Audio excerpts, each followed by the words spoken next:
Live from Gahanna, WGLH-TV presents Lincoln Live with Juju Grubich and DeAndre Person. Athletes face challenges daily, but some Lions have to overcome chronic health issues before they step out on the court or field. You'll meet a few. If you've watched the Olympics, you may have seen him, and Lincoln Parent is helping keep Team USA competing. Something is very different at school today. Students react to voluntary masking. You're watching Lincoln Live. Good morning, Lincoln. I'm DeAndre Person. And I'm Juju Grubich. And I would like to start this show off with Another joke. You know me so well, Juju. What do you call a number that can't keep still? I don't know. A Roman numeral. You'll think of a funny joke one day, DeAndre. Just keep at it. Ow. Onto the actual news, I guess. As of today, all students and staff at Lincoln have a choice to make. It's whether or not to wear masks at school. DeAndre and I have chosen to only take ours off for the show. Superintendent Barrett says, quote, positive cases and school spread numbers have improved significantly, end quote. So you now have a choice. Ray Tadako hit the halls this morning to see what some students think. Well, I think that it's about time and that, everyone has their own opinion, but I feel like COVID's pretty good right now. And it's okay, so then people have a choice whether they not want to wear it. Me, however, I can get sick really easily, so I need to wear my mask. I think it's nice for people to have a choice to do whatever they want. I would definitely keep my mask on because I want to stay safe, so. I think it's about time they made it optional. I think it's just up to everybody else, whether they want to wear one or not. Kind of like a step closer to getting back to normal, but at the same time, people got to stay safe. So I'm here with Mr. Hendricks to give his opinion on the new mask option. Hi, Lincoln.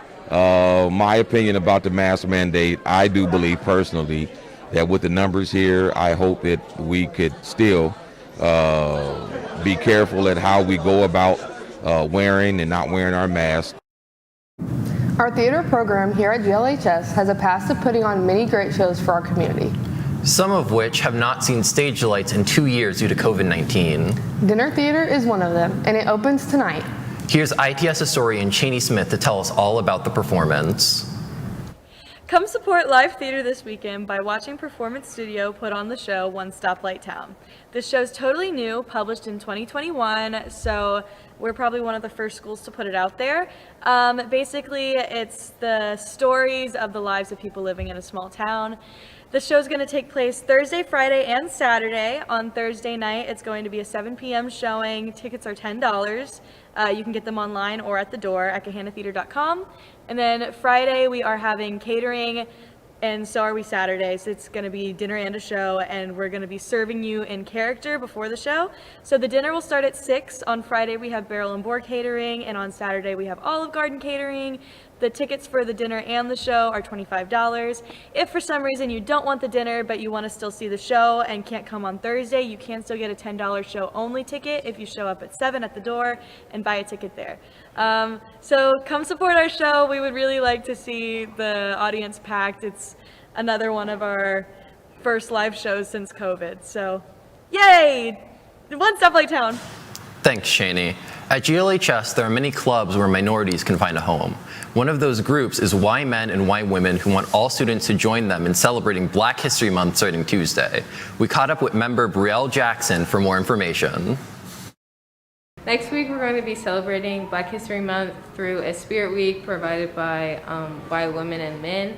Tuesday, we're going to be doing we're your favorite character, Black character, or artist, so any character from a TV show or movie that you like.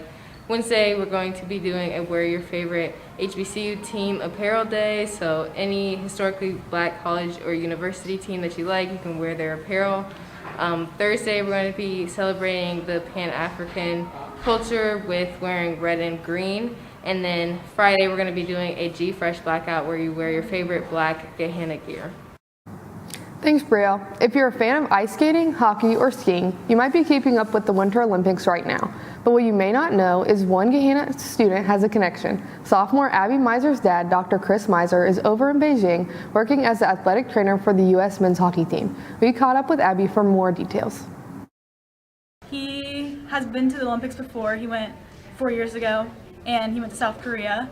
and then he got asked again this year, and he's really excited to go. Like, this is his dream. He wanted to be an athletic trainer since he was in like 4th grade, and he's worked for Ohio State and the Blue Jackets. He really loves the Olympic Village. He thinks it's cool to like be around all those athletes and like see people from like different countries and like different languages. He had a 20-hour day of traveling. He like had a 13-hour flight and then another 5-hour flight, and so that was like pretty rough. But other than that, it's been like pretty smooth sailing. But we're really excited for him.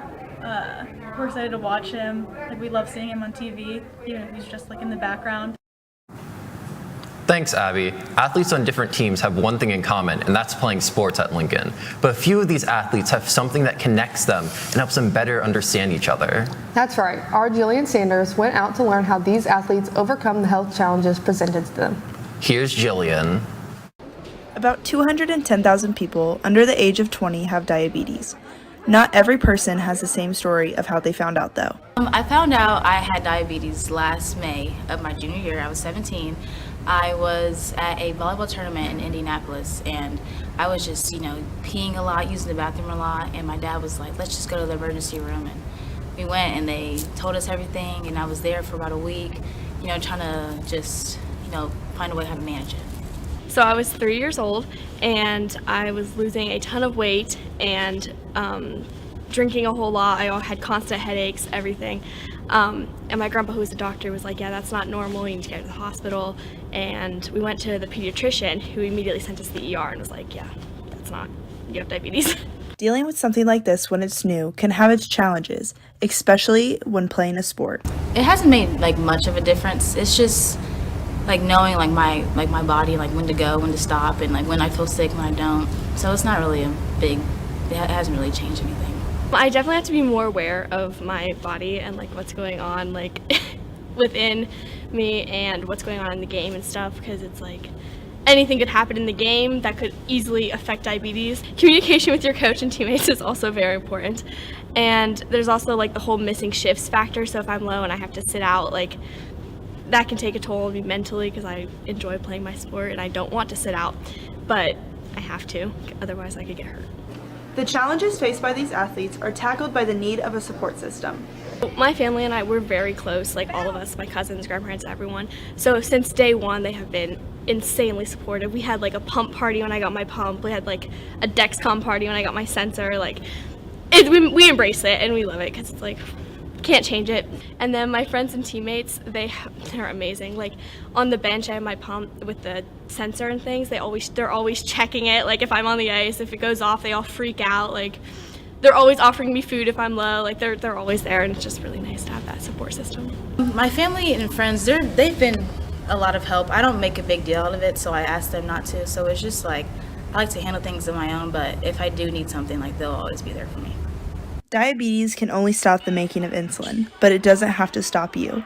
This is Jillian Sanders for Lincoln Live. Thanks, Jill. Well, speaking of sports, Juju, are there any sports you want to get involved in here at Lincoln? Well, I've tried a few, but there's always room for more. What do you have in mind? Ultimate Frisbee, of course. There's an Ultimate Frisbee meeting going on today in room L204 at 255. If you're interested in getting involved with the Ultimate Frisbee team, make sure you're at room L204 right after school today. Well, that's all we have for you today, Lincoln. Have a great long weekend. Bye. Bye.